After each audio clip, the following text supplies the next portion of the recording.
Amen. Pour ce que l'Esprit veut nous donner ce matin, je vais vous inviter à tourner dans le psaume 139.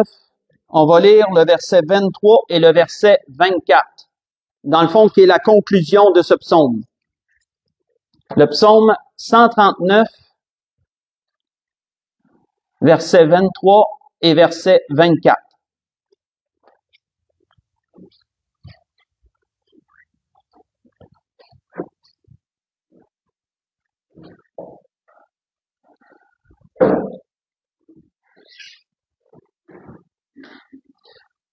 On voit que David dit, « Sonde-moi, ô Dieu, et connais mon cœur.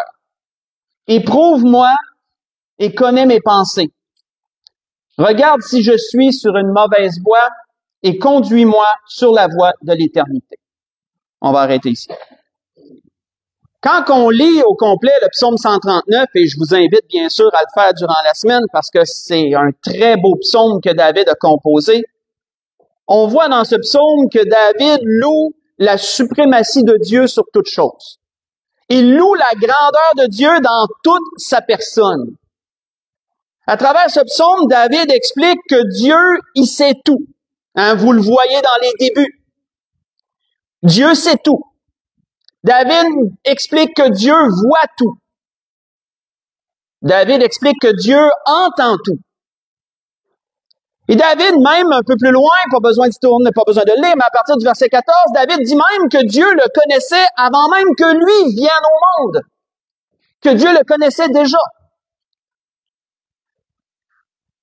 Et devant toute cette grandeur qu'est Dieu, devant toutes ces capacités que Dieu a, nous voyons qu'à la fin de ce psaume, David s'humilie. Il s'humilie profondément devant Dieu. Premièrement, il manifeste, comme on a lu au verset 23, une ouverture totale à Dieu. Il est conscient qu'il ne peut rien cacher à Dieu. Que même s'il voudrait garder un secret, même s'il voudrait garder une faute cachée, même s'il voudrait ne pas dire ses pensées, rien ne peut être caché à Dieu. Et David le sait. C'est pour ça qu'il manifeste une totale ouverture à Dieu et dit, Dieu, sonde-moi. Sonde-moi et connais mon cœur. Autrement dit, je sais que je peux rien te cacher. Tu sais tout. Autant pas essayer de te cacher quoi que ce soit. Au contraire, autant manifester une ouverture et dire, je suis là, Dieu, tu connais toutes choses. On voit que il désire être transparent avec Dieu parce qu'il sait, dans le fond, que Dieu peut tout savoir. Donc, il est assez humble pour dire, j'essaierai pas de rien te cacher, je vais être transparent. Je t'ouvre mon cœur, sonde-moi, connais-moi. On voit que, par la suite, début du verset 24, on voit David qui cherche pas à se justifier lui-même. Il cherche pas à se donner des excuses ou à se penser juste sur quelque chose. David reconnaît plutôt qu'il est un homme fautif. Il reconnaît que c'est un homme qui peut être induit en erreur, comme tous les hommes. Et quand je dis les hommes et les femmes, bien sûr, vous savez, généralise. Il reconnaît qu'il peut prendre parfois de mauvaises décisions.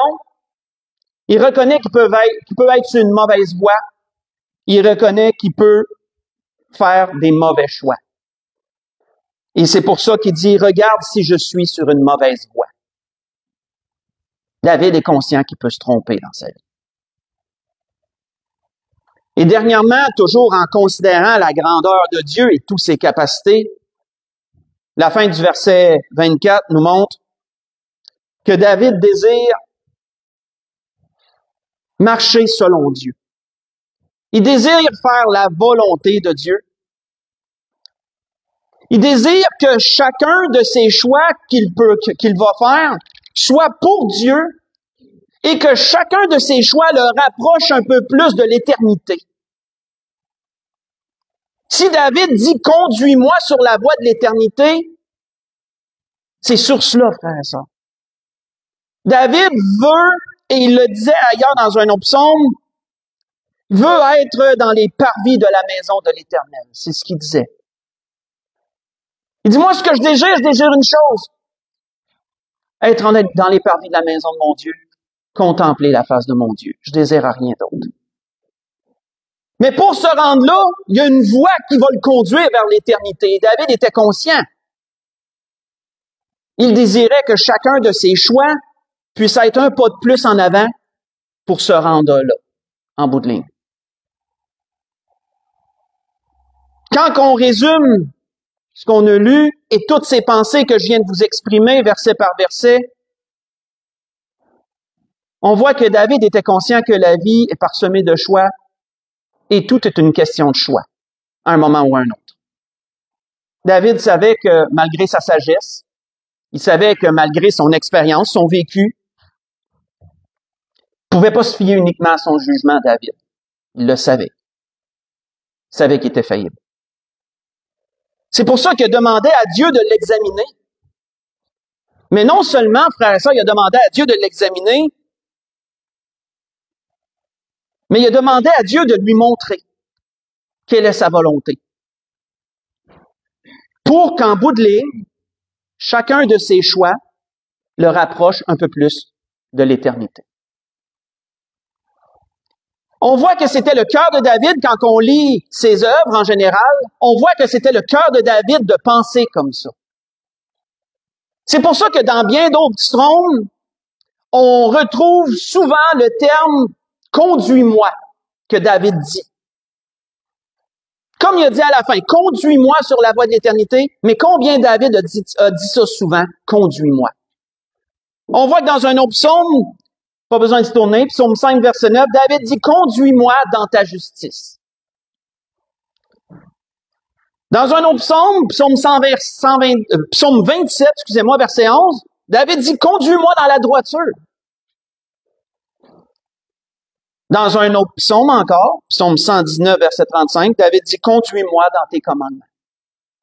Et on pourrait continuer comme ça dans bien d'autres endroits si on ferait la recherche scrutée, là, où on retrouverait David dit « conduis-moi dans telle chose, conduis-moi dans telle chose ». Pourquoi? Parce que David avait ce cœur, frères et sœurs, que chacun de ses choix le rapproche un peu plus de l'éternité. Que chacun de ses choix soit pour Dieu et selon Dieu. Comme David, frères et sœurs, nous aussi, ça devrait être notre cœur. Ça devrait être aussi notre façon de penser. Que Dieu nous conduise sur la voie de l'éternité. Que chacun des choix que nous faisons soit pour Dieu et selon Dieu, et que cela nous rapproche un peu plus de Dieu à tous les jours et à tous les choix qu'on fait.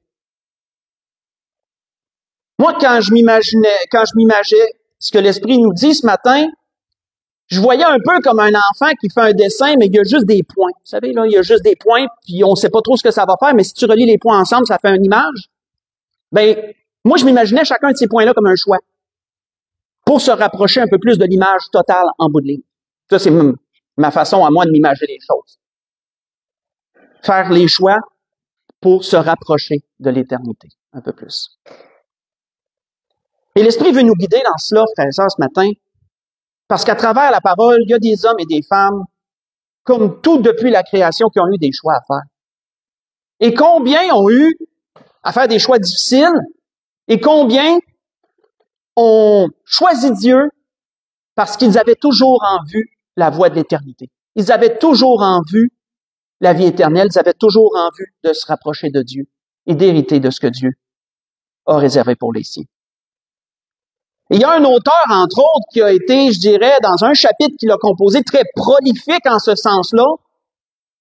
Et nous allons y tourner, c'est dans l'auteur aux Hébreux, chapitre 11. Si vous voulez tourner avec moi. Dans l'auteur aux Hébreux, chapitre 11.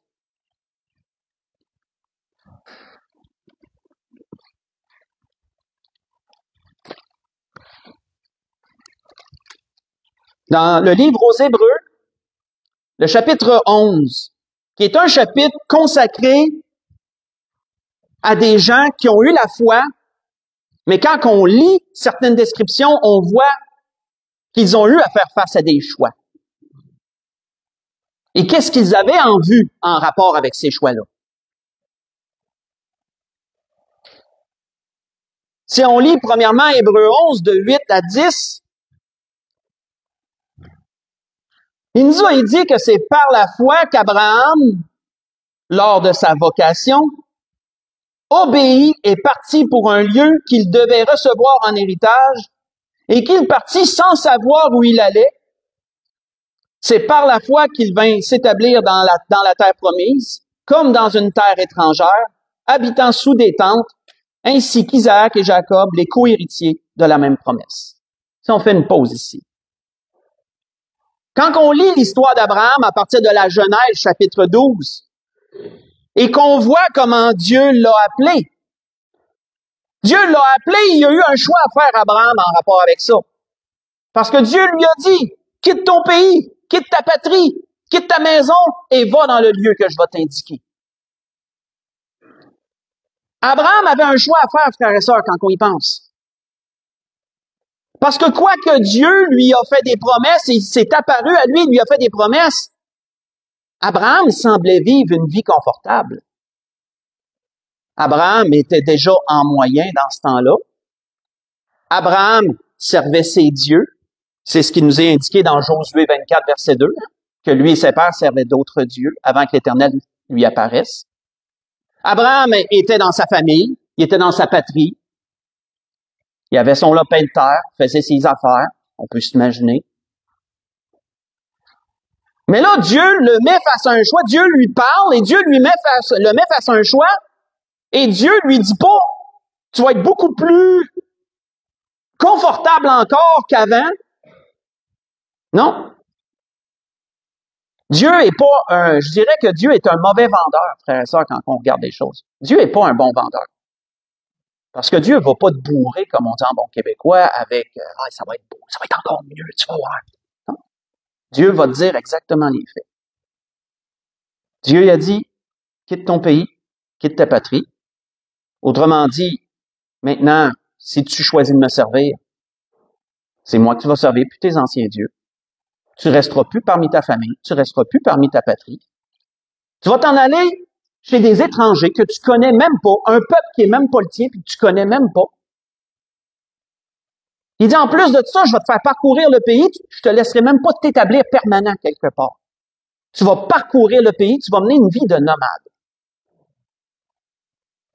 Pourquoi? Parce qu'il dit, à travers tout ce que tu vas parcourir, c'est tout ce que je vais te donner à toi et à ta descendance. Fait que je vais te dire où aller, puis tout ça, ça va être à toi. Quand on y pense, frères et sœurs, Abraham avait tout un choix à faire. Et Abraham aurait bien pu choisir de dire, oh non, trop d'incertitudes, beaucoup trop d'incertitudes. C'est bien mieux de rester chez nous dans mes petites affaires, servir mes petits dieux, puis je suis heureux comme ça, je manque de rien. Non, Abraham a fait un choix selon Dieu. Il a décidé de partir pour l'inconnu. Il a choisi Dieu, frère et sœur. Malgré tous les défis et les difficultés que cela allait engendrer. Puis on a vu, quand on parcourt son histoire, qu'il y en a eu des défis et qu'il y en a eu des difficultés. Son neveu l'a suivi probablement parce qu'il voyait ça comme une grande aventure. Malheureusement, lui a plus mal tourné. Dieu le préservait en bout de ligne, mais avec plus rien. Mais on voit, frères et sœurs, pourquoi qu'Abraham a fait ça. Qu'est-ce qu'Abraham avait en vue en faisant ce choix-là? L'auteur nous le dit. Si on lit le verset 14 à 16, l'auteur nous le dit. Après avoir parlé de sa femme Sarah, l'auteur nous dit que ceux qui parlent ainsi montrent qu'ils cherchent une patrie. Et s'ils avaient en vue celle d'où ils étaient sortis, ils auraient eu le temps d'y retourner. Mais maintenant, ils en désirent une meilleure, c'est-à-dire une céleste. Et c'est pourquoi Dieu n'a pas honte d'établir leur Dieu, car il leur a préparé une cité. Abraham, tout comme sa femme qu'on n'a pas parlé, avait en vue l'éternité, frères et sœurs. Tout comme David, certainement qu'il désirait que Dieu les conduise sur la voie de l'éternité. Mais les choix qu'ils ont faits étaient pour Dieu et selon Dieu. Et c'était ça qui les a rapprochés de cette voie-là. Et de cette patrie qu'ils recherchaient tant, que Dieu leur avait promis. Quand on regarde ce qui nous est dit un peu plus loin à propos de Moïse dans Hébreux 11, mais versets 24 à 26, il nous a dit quoi? Il nous a dit que c'est par la foi que Moïse, devenu grand, refusa d'être appelé fils de la fille de Pharaon. Il préféra être maltraité avec le peuple de Dieu plutôt que d'avoir pour un temps la jouissance du péché. Il regarda l'opprobre de Christ comme une richesse plus grande que les trésors de l'Égypte, car il avait les yeux fixés sur la rémunération. On va arrêter ici. Tout comme Abraham, Moïse a eu un jour un choix à faire. Nous savons comment Moïse a été élevé comme un fils de la fille de Pharaon, près du trône. Moïse a reçu la meilleure des enseignements selon son époque. L'étude de toutes les sciences, et les Égyptiens, quand vous regardez selon l'histoire, étaient très avancés en sciences, en littérature et en toutes sortes de choses. Ils étaient très avancés de leur temps. Moïse a tout reçu ça. Moïse était dans la royauté, il était dans la volupté, manquait de rien. Mais un jour, Moïse a su qu'il faisait partie d'un peuple qui était esclave des Égyptiens. Et Moïse a été confronté à un choix. Choisir Dieu, faire un choix selon Dieu, ou choisir de demeurer dans son confort et dans tout ce qu'il avait. Et on voit quoi? On voit que Moïse a choisi le peuple de Dieu. Il a choisi Dieu. Malgré qu'il avait la gloire, malgré qu'il avait la richesse, il a choisi l'humiliation d'un peuple opprimé. Un choix qui, selon les hommes, serait un choix totalement insensé.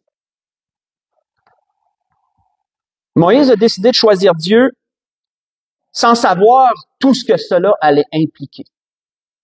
Et quand on lit l'histoire de Moïse, on sait que ça en a impliqué vraiment beaucoup. Vraiment beaucoup.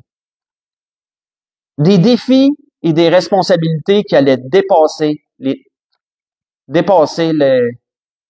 l'entendement. Dieu l'a mis comme un berger dans un champ pour un temps, et ensuite Dieu l'a pris comme berger, mais pour tout un peuple.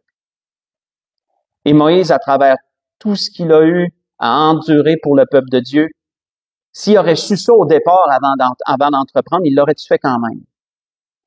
Probablement que oui. C'est bon parfois que Dieu nous montre pas tout ce qu'on va avoir à faire face plus tard, parce que peut-être qu'on reculerait. Hein? Mais il y a une chose, par exemple, qu'on peut être sûr, c'est que peu importe ce qu'on a affronté, Dieu va être à nos côtés. Si on prend sa part à lui, premièrement. Et c'est ce que Moïse a fait aussi. Et c'est ce que l'auteur ici nous rappelle également. On voit que Moïse, qu'est-ce qu'il a eu en vue? Verset 27 nous le dit. Il dit, c'est par la foi qu'il quitta l'Égypte, sans être effrayé de la colère du roi, car il se montra ferme, comme voyant celui qui est invisible. Moïse, frères et sœurs, tout comme David, lui aussi, il a désiré être conduit sur la voie de l'éternité. Tout comme David, lui aussi, a désiré faire des choix selon Dieu qui allaient le rapprocher de Dieu.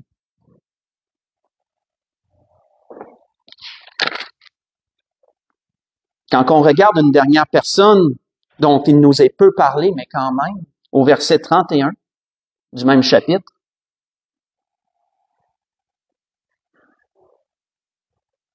il nous est dit que c'est par la foi que Rahab, la prostituée, ne périt pas avec les rebelles, parce qu'elle avait reçu les espions avec bienveillance.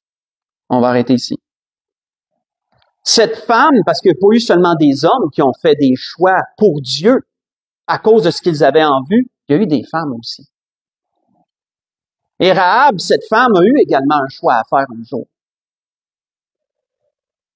rester fidèle à sa ville, rester fidèle à son peuple, continuer sa vie de débauche et de prostitution, parce que c'est une prostituée, que la Bible nous dit, ou sinon,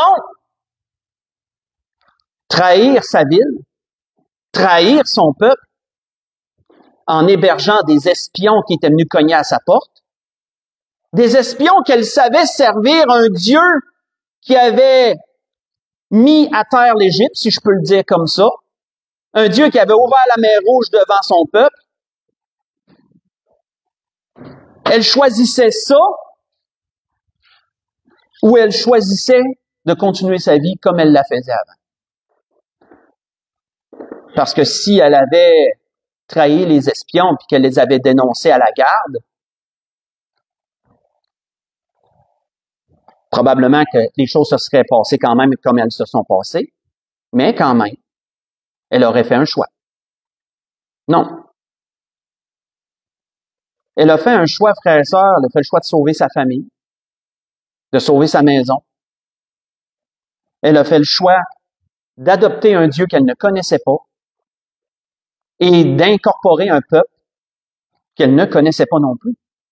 Parce qu'une fois qu'elle a fait jurer aux espions d'épargner elle et sa famille parce qu'elle les avait hébergés avec bienveillance, ben lorsque la ville fut conquérie, on sait qu'il leur avait dit « Laisse pendre à ta fenêtre un fil de cramoisi. » Et ça, c'est un signe, on n'attaquera pas cette maison-là. Et lorsque la ville fut dévouée par interdit, Mère Rahab et sa famille ont pu sortir et ils ont incorporé le peuple d'Israël, que la Bible nous dit. Ils sont devenus juifs, entre guillemets, juifs et juifs. On voit que ces trois personnes qu'on vient de mentionner ont tout fait comme David.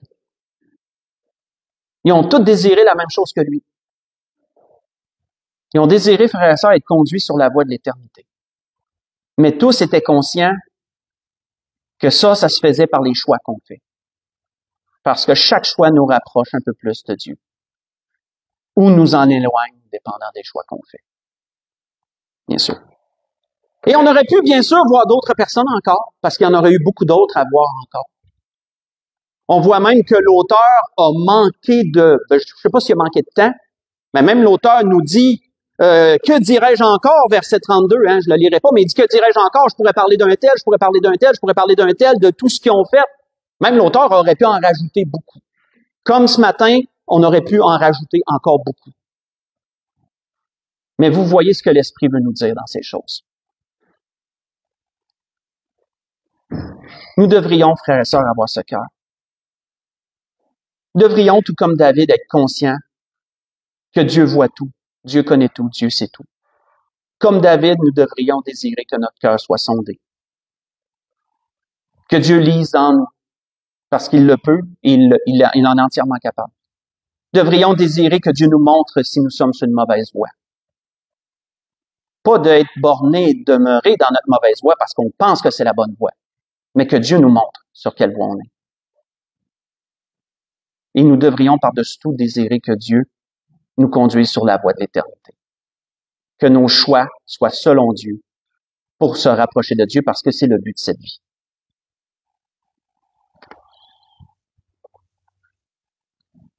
Tous ceux qu'on a vus et bien d'autres ont fait ce choix. Et nous avons aussi nos choix à faire. C'était ce que l'Esprit voulait nous dire ce matin dans ces choses. Pour conclure, je vais retourner dans le psaume 25 pour conclure. Dernière chose que David a dit, qui regroupe pas mal ce qu'il a dit dans le psaume 139, les deux versets qu'on a lus. Le psaume 25, versets 4 et 5, on va conclure là ce matin.